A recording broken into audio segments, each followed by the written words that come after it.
Kuya, nung pink yan, kuya.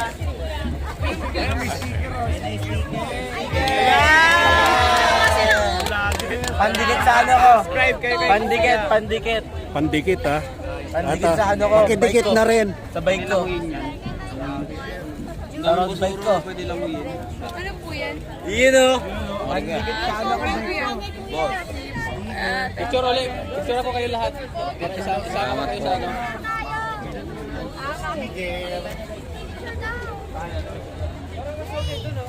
Pa-subscribe ha. Ayan o. Masisipag na. Anong school kayo?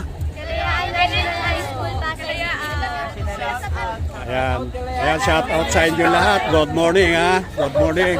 Sige, magpasipag kayo. Ha? Sige. Dami-damihan nyo. Pupunuin nyo yung inyong mga sako.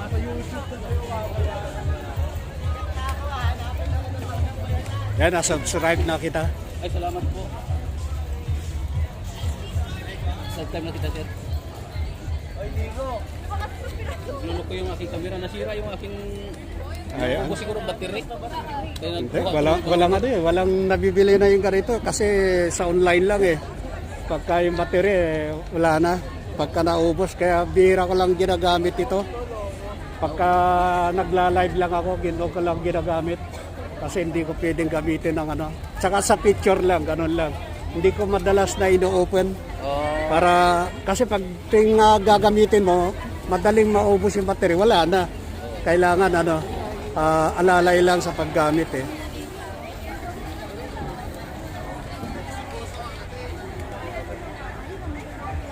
Sira yung aking... Naubos yung battery, kailangan... Ayun. Lumabas yung ito. Yan.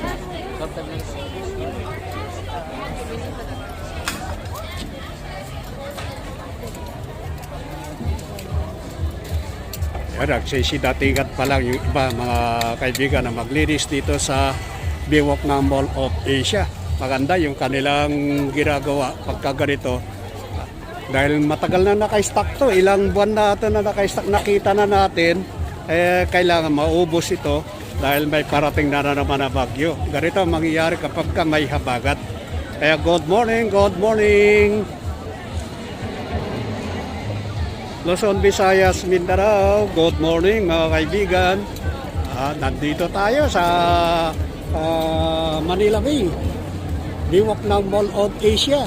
Para i-update ito, ang daming tao talaga mga kaibigan dito sa Mall of Asia sa pinakabiwok dahil maraming tao nagpupunta araw-araw rito. Kailangan malinis na tignan dahil masagwa kapag hindi malilinisan itong mga nagdagsa ng mga basura. Pero maganda na dahil nga marami naman sila, saglit lang. Kaya siguro mamaya-maya matatapos na ito.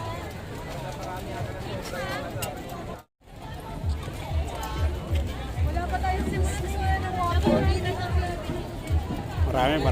Dito na ako. Sige, oo.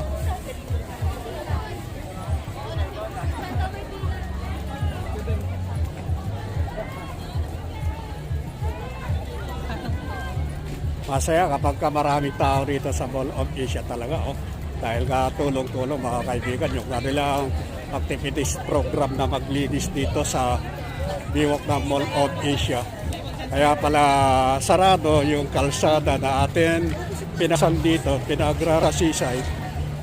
Talagang marito para sa mga clean up dito sa Manila Bay. Kaya maraming tao.